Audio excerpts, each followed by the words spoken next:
I'm so pleased to introduce today's speaker, someone I have the utmost respect for, who's given so much of himself to help all of us through these last couple of years, especially.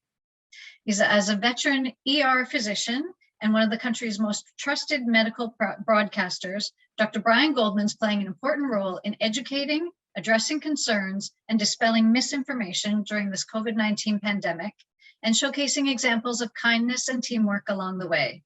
He's a highly regarded ER doctor at Toronto's Mount Sinai Hospital, and you've heard him as host of CBC's award-winning radio show, White Coat, Black Art, and the popular podcast, The Dose, where he brings audiences the health news that matters. In addition to his best-selling books on insights within the medical profession, he's authored The Power of Kindness and his latest current bestseller and today's topic, The Power of Teamwork. Welcome, Dr. Goldman. We're so fortunate to have you with us today. Thank you, Teresa. It is a pleasure to be speaking to you.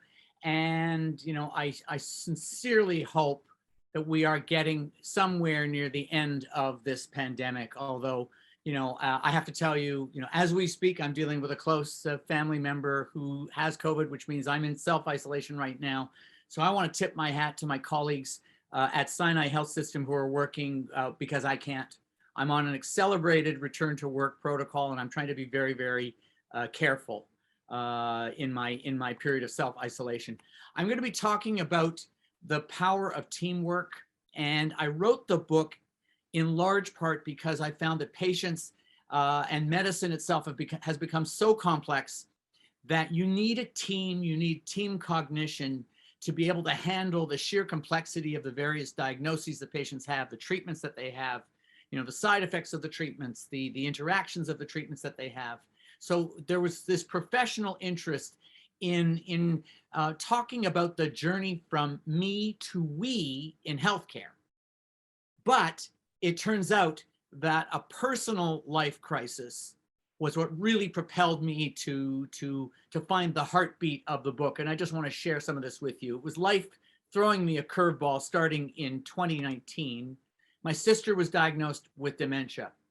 She has frontotemporal dementia. It's an odd form of dementia. It's not Alzheimer's type.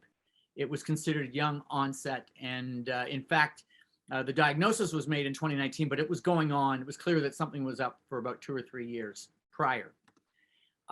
This was an unusual situation because, she had a document that listed her partner as a power of attorney, just as he listed her as a power of attorney. It turns out, though, that her husband was showing signs of dementia at the same time, not as advanced, but nonetheless, it was obvious. They have a son who is an adoptee of an orphanage in Romania, and he has unspecified intellectual and emotional issues. So you can see that this was a problem. And if you looked at their power of attorney documents, I was listed as my sister's alternate power of attorney should my brother-in-law be unable or unwilling to fulfill that role.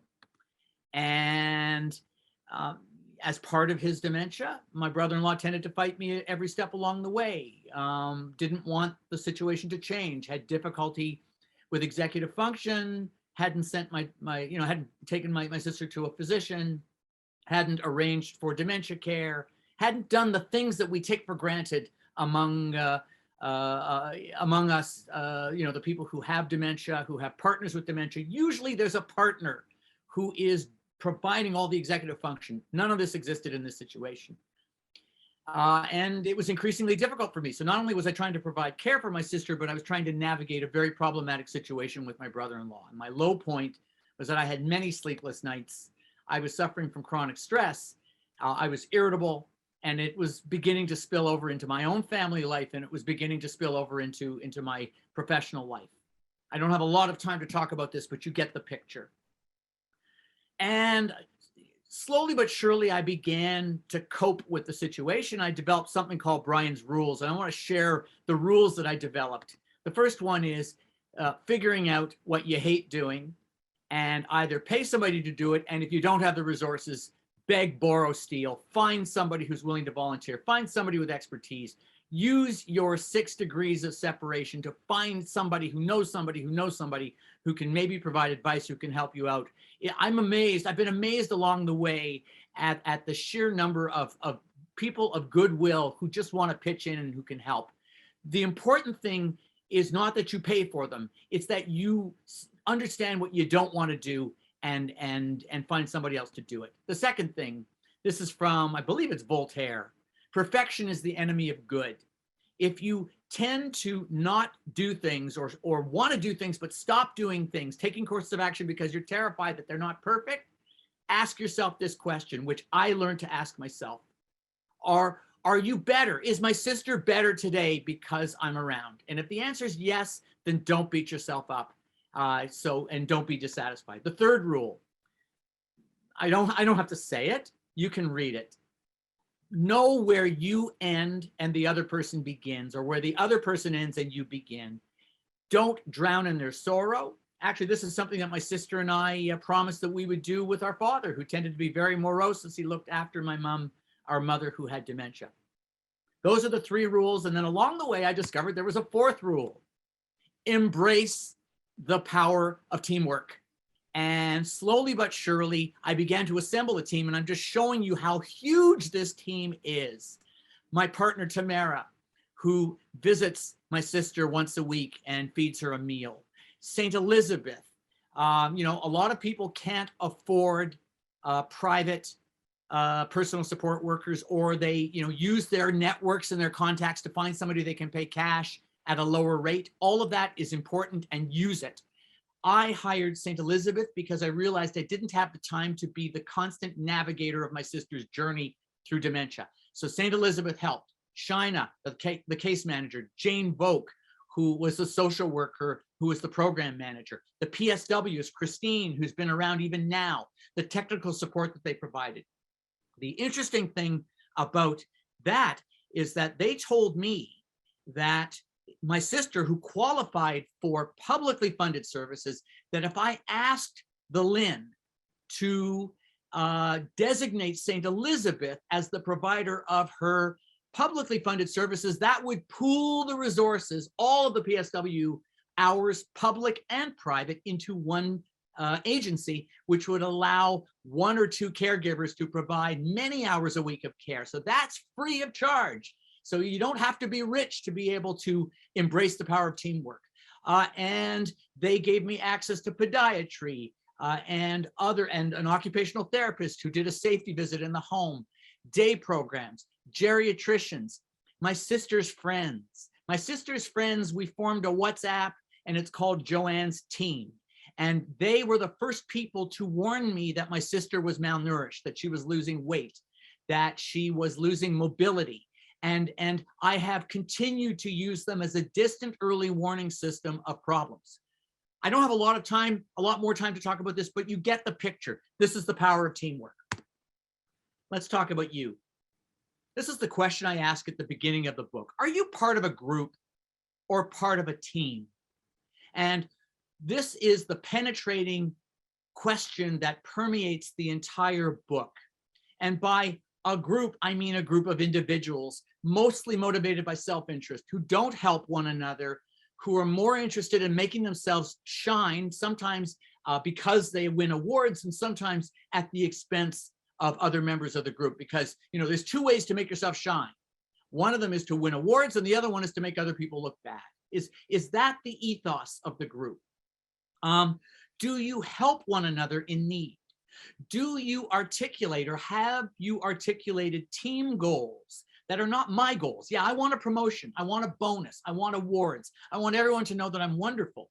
But what are the team goals? Do you want to get a bonus for everybody? Do you want to be the best agency in North America? Do you want to be the best bank branch in the metropolitan Toronto or Calgary area? It doesn't matter, but you have to sit down as a team and articulate team goals. Do you even know what they are? Have you had a hand in developing them? Does your leader trust you, empower you to think outside the box, to take calculated risks, obviously communicating, and not throw you under the bus if you make a mistake, because mistakes are human? And so I ask these questions, and I do that in the course of my of my speeches. Interestingly, in preparation for the release of the book, I conducted several Google polls. I have several results that are interesting. This is the most interesting. We did a Google poll where we incentivized people to answer the poll. We got 1,000 respondents, and basically 56% of them said that yes or sometimes they feel that their organization talks about the benefits of teamwork. Everybody does, but really doesn't follow through with concrete actions on teamwork. Let me talk about the power of teamwork as something that goes on inside the brain. And they talk about something called super efficiency. And it turns out that cooperative jugglers share neural pathways. If you do functional MRIs of people who are jugglers, you're going to discover that as they juggle, some parts of their brains light up in sync and some light up correspondingly. So, and that kind of makes sense intuitively, because what you have here is the person who is delivering the pins is doing something different from the person who's receiving the pins. And it's the same thing with soccer players and hockey players, etc. So they share neural pathways and activate the same areas of the brain, but they also at the same time activate different neural pathways which are complementary. So it's obviously beneficial to embrace teamwork at an elemental level inside the brain. So why is it that we don't always adopt teamwork? Well, the answer is very simple. For many of us, we calculate that the cost of training somebody, getting them up to speed and getting them to function in a team-based model is just not worth it. And certainly I have some sympathy for that, because I work in an environment, a teaching hospital, where we have a new set of residents and medical students every month. And I can imagine people saying, you know what, if I train them to function as if they're going to be with me forever, and then they leave after 30 days, that it's just not worth it. On the other hand, you could argue that if you train them in teamwork, when they go to their next rotation, you may get the program director in the other rotation saying, hey, what did you do? This person is such a team-based person. And likewise, if they've been steeped in teamwork principles before they come to your rotation, then they might be team players from the get-go as they do that. But I certainly sympathize with a lot of people who say it's just not worth the effort. I may as well just do it myself. So I'm not saying that teamwork is always easy, especially in the early stages, and I talk about that. The framing story for this book is a very serious one. I want the book and the principles in the book to be relatable to everybody, not just healthcare, even though as a healthcare professional, much of the examples of my book are steeped in healthcare. And so I talk about a terrible story involving a woman named Elaine Bromley. She was in her 20s. She was the mother of 2 young kids. That's her husband, Martin, who was an airline pilot, still is. And he set up a charitable trust called Human Factors, which is designed to talk about medical errors as a function of poor communication and other human factors that lead to more accidents than failed technology. And I tell the story because Elaine Bromley went into hospital in 2006 for routine sinus surgery. And within about 20 or 25 minutes of the beginning of that surgery, she had suffered irreversible brain damage. And there was a coroner's inquest. She was somebody who could not be intubated. They couldn't pass a breathing tube. They couldn't ventilate her. So her oxygen levels kept going down despite serial attempts to reestablish an airway. There were 2 anesthesiologists eventually and 1 ear, nose, and throat surgeon with decades of experience, each of them functioning as a solo act. I alone will establish an airway.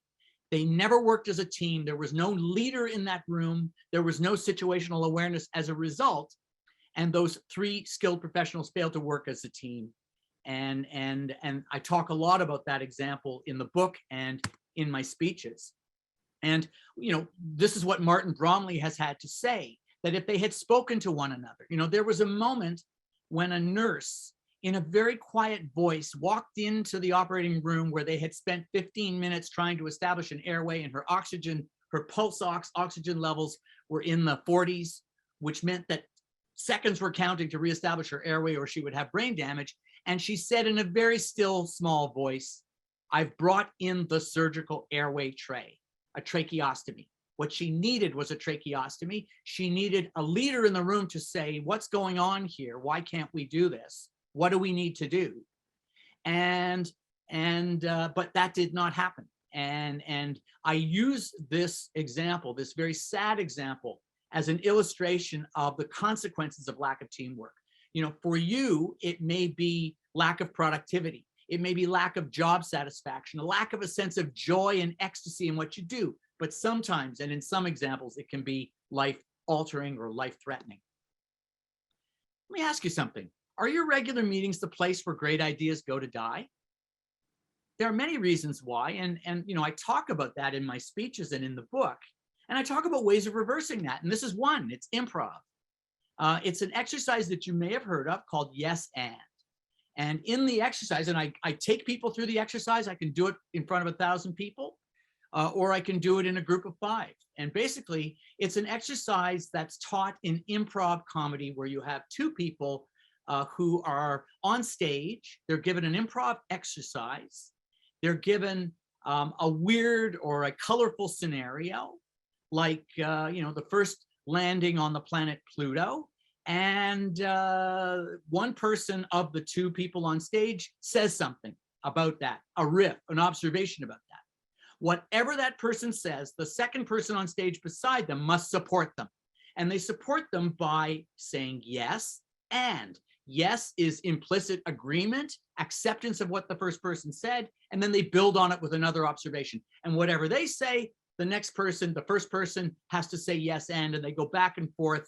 And the idea is that you have to listen carefully to what the other person has said, because you can't respond incisively if you aren't listening.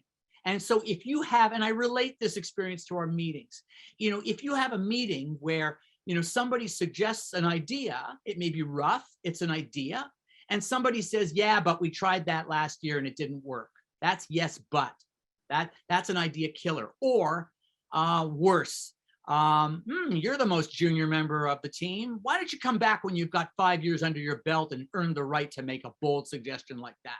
Nobody ever says that, but that's kind of the nonverbal.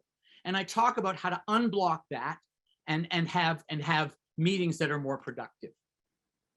And I also talk about something that could have saved Elaine Bromley's life. It's something called visual thinking strategies, where you have a museum specialist, a docent at a museum, or an exhibitor who takes medical students.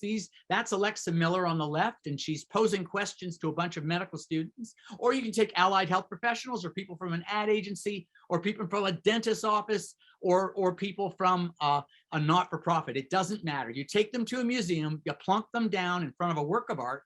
None of them have to have any experience in art, and you ask them 3 questions. The first question: what's going on in this picture? What do you see? And a courageous person says, you know, I see 2 people who are embracing. And you ask, the facilitator paraphrases, and they ask the second question: what do you see that makes you say that? Well, their arms look like they're embracing each other. And then that person asks the third question: what more can we find? And another person says, I think they're wrestling with one another. And you go back again: what do you see that makes you say that?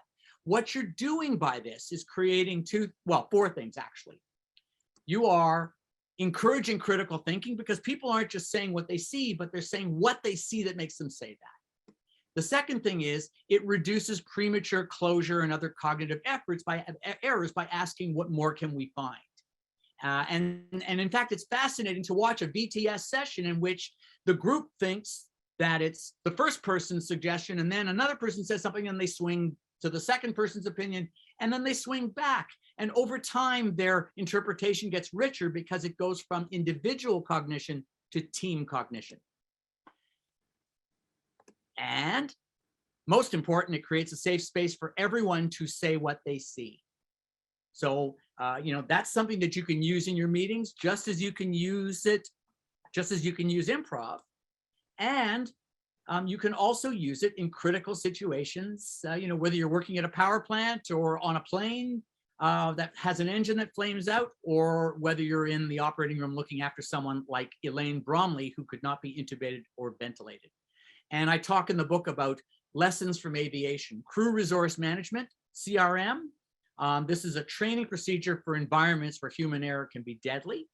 And it is a method that fosters a culture where authority may be questioned, where everyone with skin in the game feels comfortable and safe to make observations, to say what they see, which is exactly like what you're trying to do with visual thinking strategies. It could be used in the OR to manage the can't intubate, can't oxygenate scenario. And it teaches pilots, pilots are teaching OR staff that the culture change requires effort, but that it is something that is worth doing. And I tell lots of stories in the book. And one of the most important stories that I tell is an iconic Canadian story that you know very little about. It's the story of Dr. Trevor Jane, who oversaw the largest makeshift morgue in recent history. He's a trauma and emergency physician in Prince Edward Island. He's been awarded the Meritorious Service Medal. He's a leader who gets teamwork. And he was important, critical in the aftermath of the Swiss Air tragedy. Swiss Air 111, the plane went down off Peggy's Cove, and resulting in the deaths of 229 passengers and crew.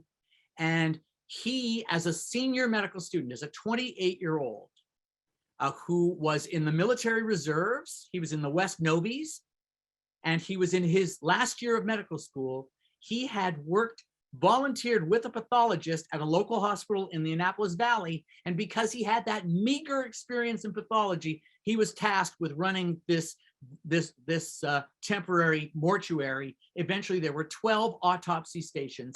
They managed to identify all 229 victims of that terrible tragedy. He did it by leveraging skills gleaned from pathology and the military, by listening to everyone on the team, by trusting them, not throwing them under the bus, and by receiving words of advice, by giving people, everybody with skin in the game, an opportunity to say what they see. Part of his background is that he's BIPOC. He was used to being bullied, having his homework destroyed as a teenager, and that gave him great sympathy for people whose voices are not ordinarily heard. I'm going to close now. I think there's time for questions. You are part of a team if team cohesion matters more than status, if complaints are welcomed and addressed, if you feel safe making suggestions, and that's what VTS is all about, your suggestions are actioned. They're not just brushed aside. And just to conclude, what can you do today? So I'd like to end, the talk is filled with empowering messages, but I like to end it with some final things. Shift from no or yes, but to yes, and. Praising everyone and acknowledging that every member of the team has a superpower. Don't weaponize praise by only praising the superficially praiseworthy, the people who win all the awards, get all the research grants, etc. Praise everybody, because everybody has a superpower that they bring to bear on the team if you let them. Make your teammates look good. Shift them from wanting to make themselves look good to wanting to make everybody else look good, and practicing visual thinking strategies. Those are among the many things that I talk about in my speeches, and happy to answer questions if you have any. Thank you so much, Brian. A really interesting mix of some of the personal experiences that you've been a part of and seen, and some of the learnings that have come out of it, and great tips and takeaways to be able to use. As you say, what can we do today? We do have time for a few questions and our book draw, which is great. So I'll watch for any of the additional questions coming up. I'll start with a question about teamwork and working remotely. Do you have thoughts about the differences there, or some of the things to take into account when team members are working more remote? Yes, I do, Teresa. This is an important thing, and there's no question, according to a survey that was released in the last couple of months by Forbes, there's no question that remote working has had an adverse impact on teamwork, because it has a lot of people have discovered that when they work from home, it's quieter. They have more time for thinking through projects by themselves. And I have met a number of people who have seen attempts to contact them spontaneously, what would have been the knock on the door, can I run an idea by you, as a nuisance. And so one of the things I say in my speeches is that it's really important to do two things. So first of all, to understand that working from home is great for solitude, not as great for teamwork. And so you actually have to renew those principles. And I tend to, I think that it becomes more important when you have a remote team meeting to have everybody sign off on the agenda before you run the meeting. You can't just start a meeting. People need to know why they're all there, because there may be one person there who's on a tighter deadline than everybody else, is under a lot of pressure. And maybe the meeting's been called because everybody does meetings, because meeting, when in fact, you could take a poll in the team and ask them, do we need a meeting for this? So you need to be much more deliberate about setting the goals and setting the limits of the meeting, so that you don't kind of overdo that nuisance factor and encroach on people's alone time, which they need, and take into account the fact that they might be looking after other needs in the home at the same time. The other thing I want to say about this, Teresa, is, and I'm going to have an op-ed in the Globe and Mail shortly on what you can do now that you are returning to the office. And I believe that return to work, even if it's hybrid, provides an opportunity to renew your teamwork.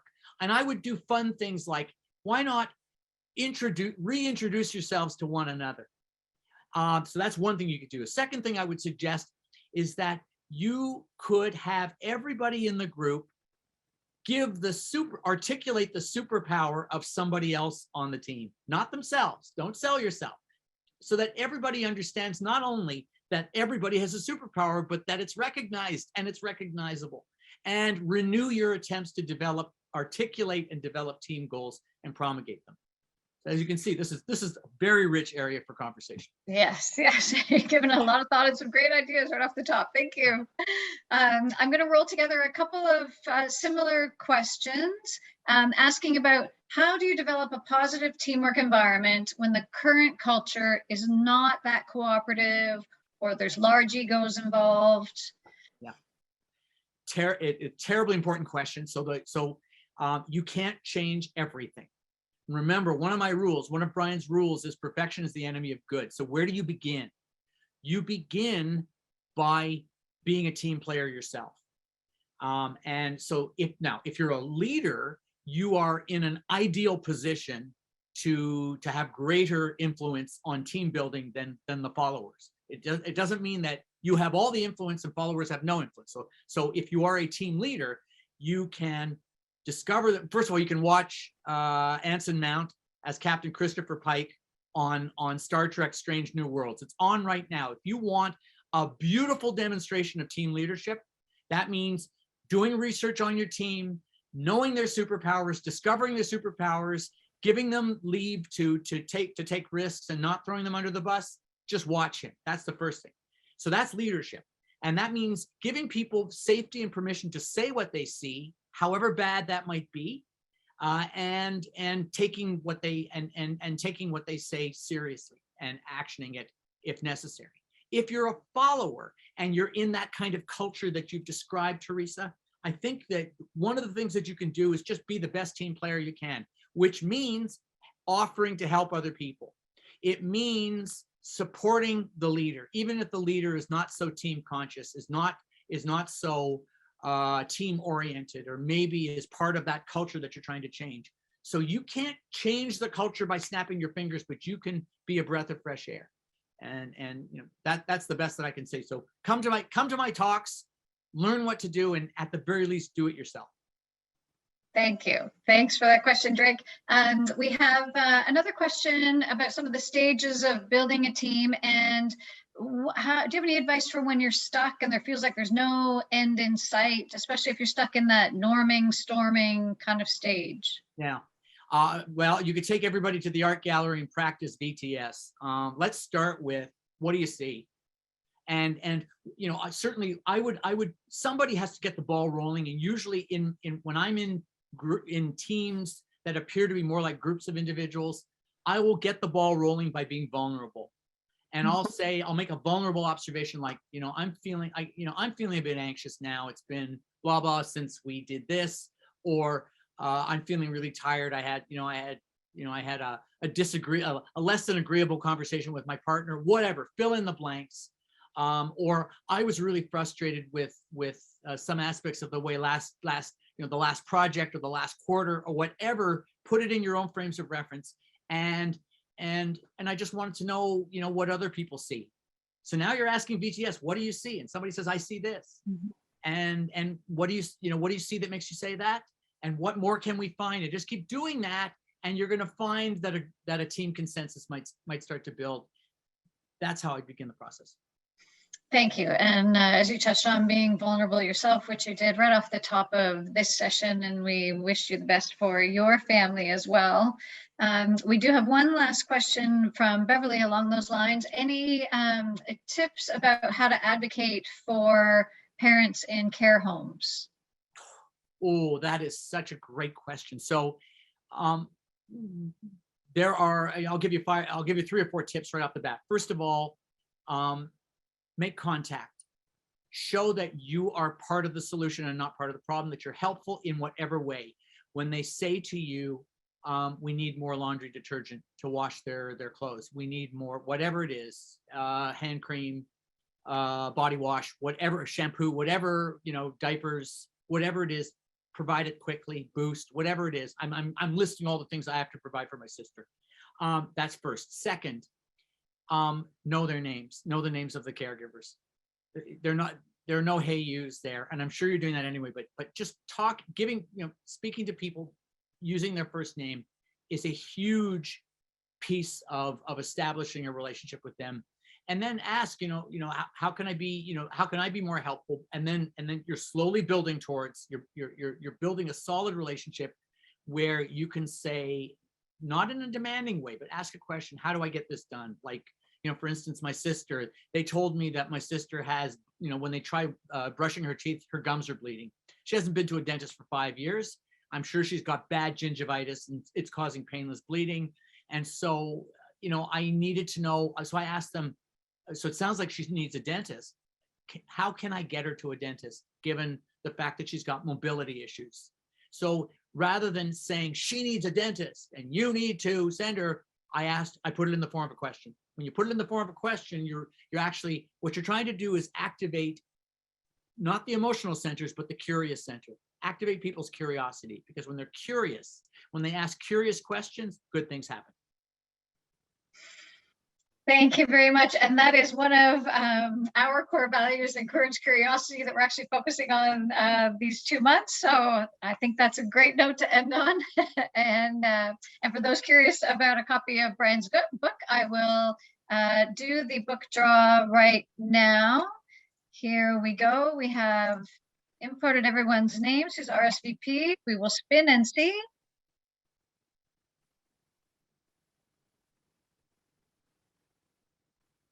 Congratulations, Joyce. We will reach out to you after and ensure that you receive a copy of Dr. Goldman's book.